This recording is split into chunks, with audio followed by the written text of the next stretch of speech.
So hey buddy welcome back to channel. So I hope you are doing well. So finally मी technician 3 चा video तुमच्या समोर घेऊन येत आहे. आय एम सो सॉरी की मी लवकर हा व्हिडिओ तुमच्यासाठी घेऊन नाही आलो. लवकरच तुमची एक्झामच्या डेट्स पण आलेल्या आहे, ते एक्झाम पण होणार आहे. सो मी तिथून माहिती काढली आणि ते मग तुम्हाला डिलिव्हर नाही केली तर मग त्याचा फायदाच नाही होणार. म्हणजे माझाही टाइम वेस्ट, ज्याच्याकडून माहिती काढली त्यांचा पण टाइम वेस्ट आणि तुमचा पण टाइम वेस्ट. त्यामुळे मी आता हा व्हिडिओ बनवत आहे. मे बी तुम्हाला थोडासा हेल्पफुल राहील. आणि मी एवढं काही प्रिपेअर केलं नाही आहे की कशा प्रकारे तुम्हाला डिलिव्हर करायचं. सो थोडंफार बिअर करून घेजा इन केस माझ्याकडून काही मिस्टेक होणार किंवा मग थोडं मागे पुढे होणार तर चला सुरू करूया आजचा व्हिडिओ, जो की आहे it's all about technician 3. So जेवढी माहिती मला भेटली ते मी तुम्हाला डिलिव्हर करण्याचा प्रयत्न करतो.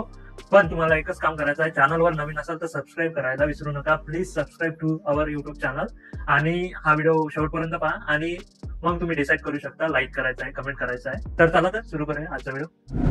तर या डायरेक्टली नोट्स तुम्ही बघू शकता की ज्या मी काढलेल्या होत्या रफमध्ये त्यांना विचारताना. सो डायरेक्ट आपल्या लिव्हजवरच आलेलो आहे मी इथे. सो म्हणजे ह्यावाला लिव्स लॅब्स होऊ शकतात. म्हणजे 6 फेस्टिवल लिव्ह, 15 कॅज्युअल लिव्स आहे आणि 30 अर्न लिव्स आहे टेक्निशियन 3 च्या. सो ह्या कशा राहते, ह्या तुम्हाला घेऊन घ्यायच्या राहते कारण की ह्या लॅब्स होऊन जातात 1 वर्ष झाल्यानंतर. तर 6 आणि 15 ह्या 2 प्रकारच्या लिव्स राहतात आणि 30 अर्न लिव्स राहतात पर इयरच्या. ते तुम्हाला भेटून जाईल. पण तुम्ही 2 वर्षात 30 विकू शकता. म्हणजे एका महिन्याचा पगार तुम्ही घेऊ शकता आणि म्हणजे 2 वर्षात एक वेळेस 30 विकू शकता. मग 30 तुम्हाला काय करायचं लागते, मग त्या तुम्ही ऍज अ लिव्स म्हणून कन्सिडर करू शकता आणि त्या युटिलाइज करू शकतात. आय थिंक असंच आहे. त्यानंतर हे काय आहे, 300 काय लिहिले, ठीक आहे, हे नंतर बघूयात. त्यानंतर युनिफॉर्मचं म्हटलेलं होतं की युनिफॉर्म असतो का टेक्निशियन 3 ला. तर युनिफॉर्म असतो, पण आणि कसा असतो तो खाकी मधूनच असतो. म्हणजे पोलीसचा जो कलर राहतो तशाच प्रकारे राहतो. पण म्हणजे ते म्हणजे मॅक्झिमम काही मला दिसले नाही घालून येत आहे. नॉर्मली आपले फॉर्मल जे पॅन्ट आणि शर्ट राहते त्याच्यावरच राहते. बाकी पॅन्ट नॉर्मली घालून राहतो, पण मग जो वरचा शर्ट वगैरे राहतो तो असंच राहतो फॉर्मल. तर एवढं काही युनिफॉर्म म्हणजे कंपल्सरी नसतो की घातलाच पाहिजे म्हणून. पण कधी कधी मग इन्सिस्ट जर करत असाल एक्झिक्युटिव्ह वगैरे, बाकी सी वगैरे तसे ऑर्डर काढले की तुम्हाला युनिफॉर्म मध्येच काम करायचं आहे, मग तुम्हाला घालावं लागेल. तर युनिफॉर्म असतो टेक्निशियन 3 ला.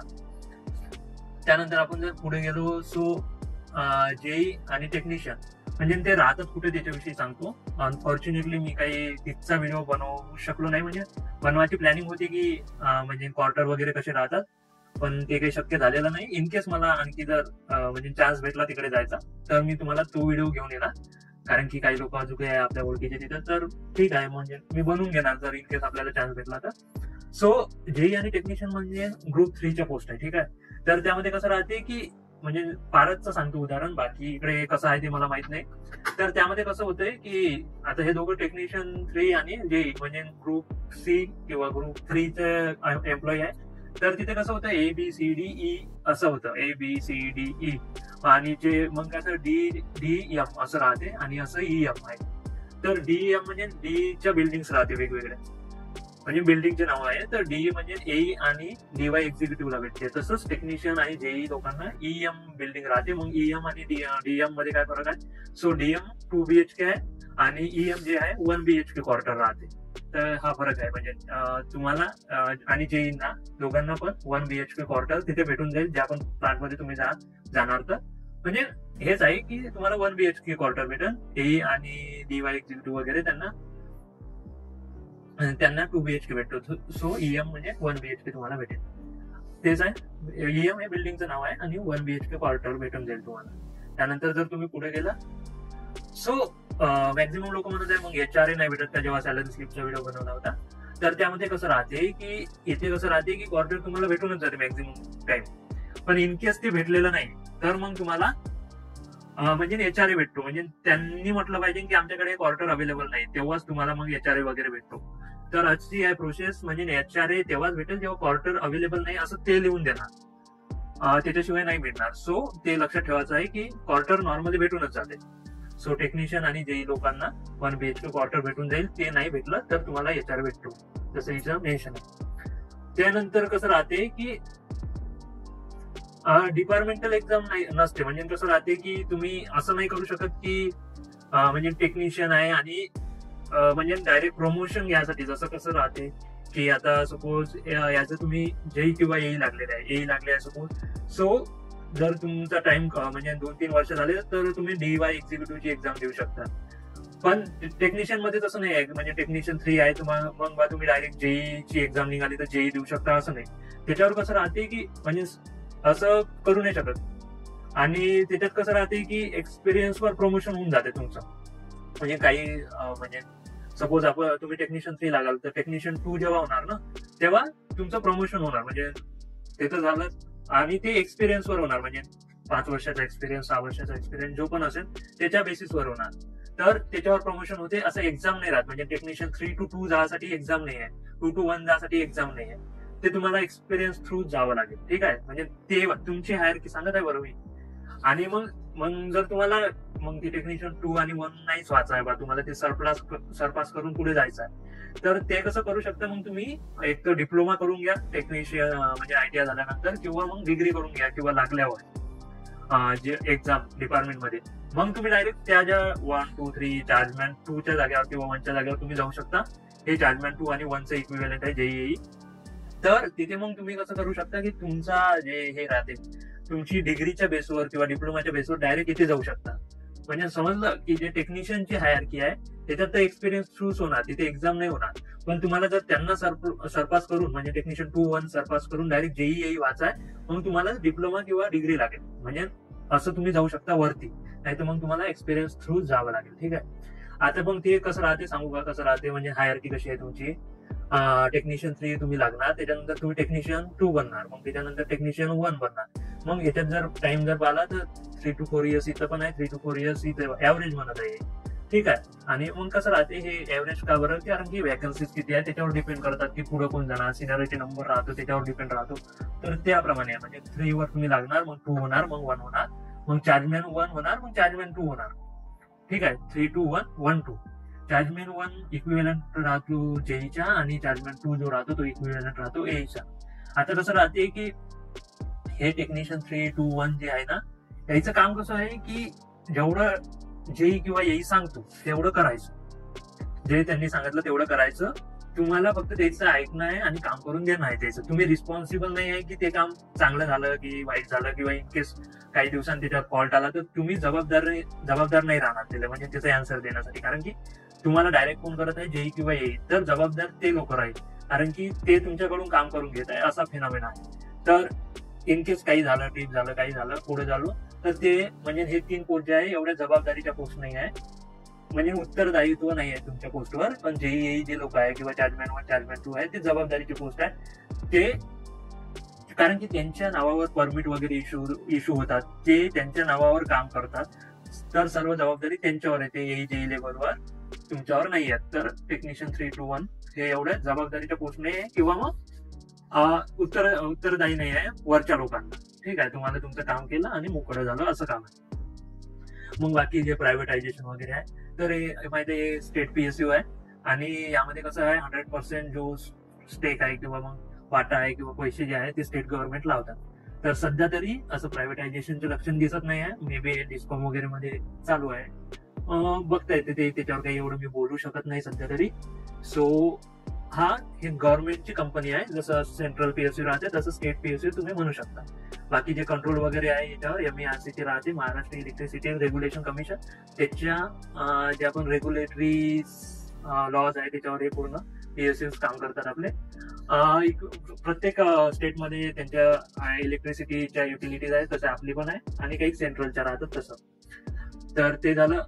त्याच्यानंतर हे काहीतरी टॅक्सच्या विषयी वगैरे सांगितलं होतं. त्यानंतर जर पाहिलं की होम पोस्टिंग वगैरे मिळतात का, सपोज एक्झाम क्रॅक झाली तर तुम्हाला होम पोस्टिंग भेटेल का. सपोज तुम्ही अमरावतीचे आहे तर तुम्हाला पारस किंवा कोराडी भेटेल का, ते ऑलरेडी दूरच आहे म्हणा. पण ते कसं राहते, होम पोस्टिंगसाठी प्रेफरन्स वुमन आणि PWD कॅन्डिडेट्सला देण्यात येतो. PWD person with benchmark disability आणि वुमन्स लोकांना जे पण जवळचं राहते पॉवर प्लांट तो देण्यात येतो. आणि बाकी लोकांना म्हणजे होम पोस्टिंग भेटत नाही असं म्हटलं गेलेलं होतं. बाकी जर पाहिलं की जर तुम्हाला ट्रान्सफर जर पाहिलं तर 3 चान्सेस भेटतो पूर्ण सर्व्हिस लाईफ मध्ये, तुमच्या 3 चान्सेस भेटतात असं म्हटलं गेलं होतं. म्हणजे तुम्ही ट्रान्सफरसाठी रिक्वेस्ट करू शकता, डिपेंडिंग अपॉन द वॅकन्सीज तुम्हाला ट्रान्सफर भेटून दे.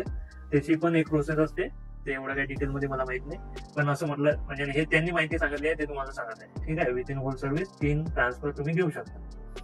त्यानंतर कसं राहते, सपोज तुम्ही तुमचं आता टेक्निशियन 3 टू टेक्निशियन 1 प्रमोशन झालं, तर तेव्हा तुम्हाला ट्रान्सफर घ्यावं लागते असं म्हटलं गेलं होतं. म्हणजे प्रमोशन झाल्यावर म्हणजे सपोज टेक्निशियन 2 च्या जागा कमीच असेल टेक्निशियन 3 पेक्षा, किंवा टेक्निशियन 1 च्या जागा टेक्निशियन 3 आणि 2 च्या पेक्षा कमी राहते.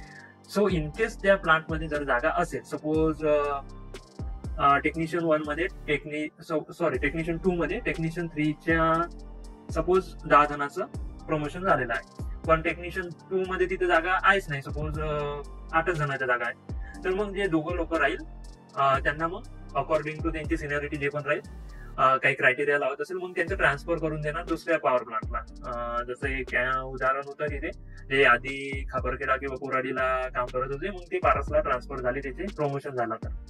तर असं प्रमोशनवर ट्रान्सफर होण्याचे मॅक्झिमम चान्स राहतात, कारण की त्या स्पेसिफिक पॉवर प्लांट मध्ये त्या पोस्टसाठी कमी जागा, जेवढे तुम्ही वरत जाईल तेवढा व्हॅकन्सीज कमी होत राहते, रिक्वायरमेंट कमी राहते पर्सनलची, तर मग तुम्हाला ट्रान्सफर घ्यावं लागेल दुसऱ्या ठिकाणी.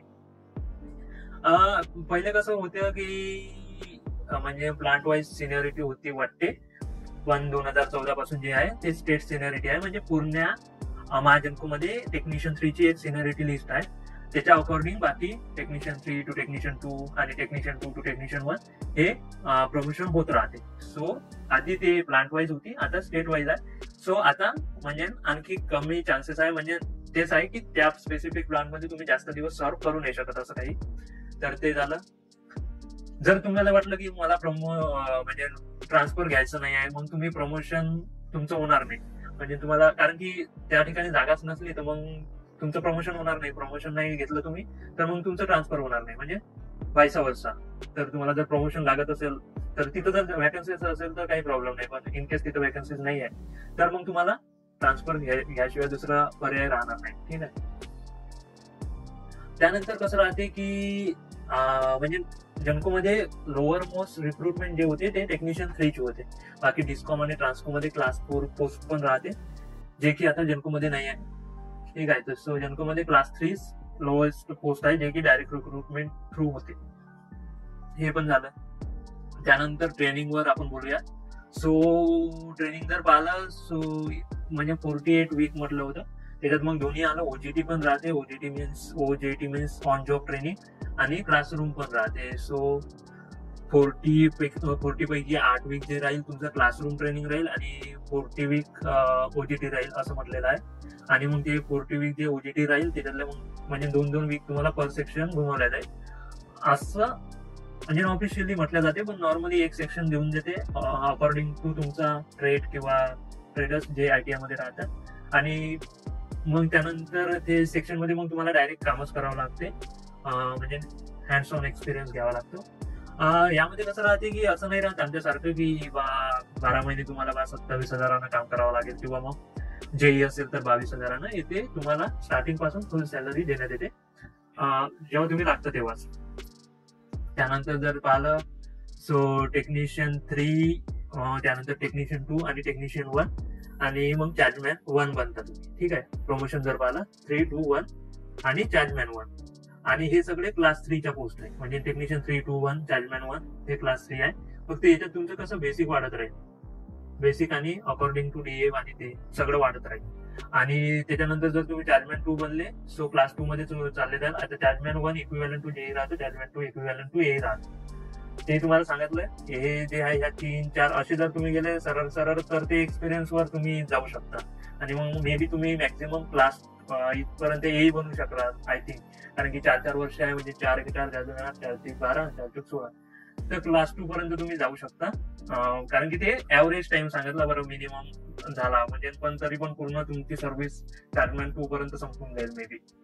पण तुम्हाला फास्ट जर जायचं असेल तर मग तुम्ही डायरेक्ट डिप्लोमा बेसवर डायरेक्ट चार्जमॅन 1 ऍज अ JE बना, मग तुमचं प्रमोशन आणखी लवकर होऊन जाईल. सो AE किंवा AE बनून जा डायरेक्टली, इन केस तुम्ही डिग्री करून घ्या आणि AE बना, कारण की मग काही एक्सपिरियन्स तुम्हाला तिथं लागणारच, तर तसं तुम्ही करू शकता. जर तुम्ही पिरियड पकडला म्हणजे किती वर्षापर्यंत तुम्ही, तर हे 58 इयर सगळ्यांसाठी कॉमन आहे या FACP मध्ये किंवा तिन्ही कंपन्यांमध्ये. जर तुम्ही झालं की याच्यामध्ये तुम्हाला पेन्शन वगैरे भेटत नाही, लमसम अमाऊंट भेटतो. बाकी जर मी पाहिलं तर लमसम अमाऊंट किती भेटतो त्याची आन्सर मला भेटलेला नाही. रिकॅप जर केला आपण तर आपण लिव्स पाहिल्या, त्यानंतर युनिफॉर्मच्या विषयी बोललो, त्यानंतर तुम्हाला क्वार्टर वगैरे मिळते का त्याच्याविषयी बोललो, त्याच्यानंतर तुमचं फ्युचर कसं आहे तिथं जेव्हा पण तुम्ही जॉईन कराल किंवा मग तुमचं प्रमोशन वगैरे कसं आहे त्यावर बोललो. त्यानंतर हायरकी पाहिली आपण कशी राहते त्यामध्ये. त्यानंतर खाली जर पाहिलं तर पोस्टिंगच्या विषयी बोललो आपण, कुठे भेटते काय भेटते. कुठे भेटते इन द सेन्स कसं राहते की सगळे प्लांट जे आहे तिथे तुम्हाला पोस्टिंग भेटणार, कुठे भेटायचा प्रश्नच येत नाही. तेवढे पण आपले पॉवर प्लांट आहे तिथे तुम्हाला पोस्टिंग भेटून जाईल. त्यानंतर जर पाहिलं तर आपण ट्रान्सफरचं बोललो, प्रमोशनचं बोललो, त्यानंतर सिनियरिटीची विषयी बोललो, त्यानंतर रिक्रुटमेंटचा थोडासा डिफरन्स बघितला डिस्कॉम आणि ट्रान्समिशन मधला, ट्रेनिंगचं बोललो स्पेसिफिक, आणि त्यानंतर सॅलरी वगैरे बघितला. एक सॅलरीचा व्हिडिओ पण बनवला आहे, तो तुम्ही बघून घ्या. त्यानंतर प्रमोशन बघितलं इन डिटेल, त्यानंतर ड्युटी पिरियड, त्यानंतर पेन्शन वगैरे बद्दल बोललो. सो आय होप तुम्हाला हा व्हिडिओ आवडलेला असेल. आपण बऱ्यापैकी कव्हर केलेला आहे. तर तुमची जे पण एक्झाम येणार आहे त्यासाठी all the best, give your best. I think तुमचं प्रिपरेशन ऑलमोस्ट झालेलं असेल, आणि काही राहिलेलं असेल तर तुम्ही या राहिलेल्या काही दिवसात 1-2 वीक्स मध्ये ते कव्हर करू शकता आय थिंक. आणि तुमचं सिलेक्शन व्हावं हीच माझी इच्छा आहे, आणि ते होणारच इन केस तुमचा अभ्यास बऱ्यापैकी झालेला असेल. काही डाऊट्स असतील तर पुन्हा comment section, Telegram, Instagram always open आहे, विचारू शकता. थोडा डिले मे बी होणार तर पुन्हा एक वेळेस असा क्वेश्चन्स मार्क किंवा काहीतरी लिहून पाठवजा. म्हणजे कसं राहते, सपोज मी रीड केला आणि म्हटलं की थोड्या वेळानं रिप्लाय देऊ, काही कारण असतो आणि तो मग राहून गेला, त्यामुळे थोडंसं असं क्वेश्चन मार्क किंवा 2-3 डॉट लिहून घेता, म्हणजे मी त्याचा आन्सर पुन्हा देऊन देणार त्या टाइम मध्ये फ्री असेल तर. आणि आय थिंक तुम्हाला आवडला असेल. काही डाऊट्स असेल तर लिहा, त्याच्यावर शॉर्ट्स बनवून मी ते तुम्हाला माहिती देण्याचा प्रयत्न करेन. तुम्हाला हा व्हिडिओ नक्कीच आवडलेला असेल, थोडंसं मोटिवेशन, थोडंसं आणखी थोडी माहिती भेटलेली असेल तर व्हिडिओला लाईक करायला विसरू नका. आणि तुमचे जे फ्रेंड्स आहे जे टेक्निशियन 3 ची प्रिपरेशन करत आहे त्यांच्यासोबत शेअर करायला विसरू नका. भेटूया नेक्स्ट व्हिडिओ मध्ये, तेव्हापर्यंत जय हिंद, जय महाराष्ट्र.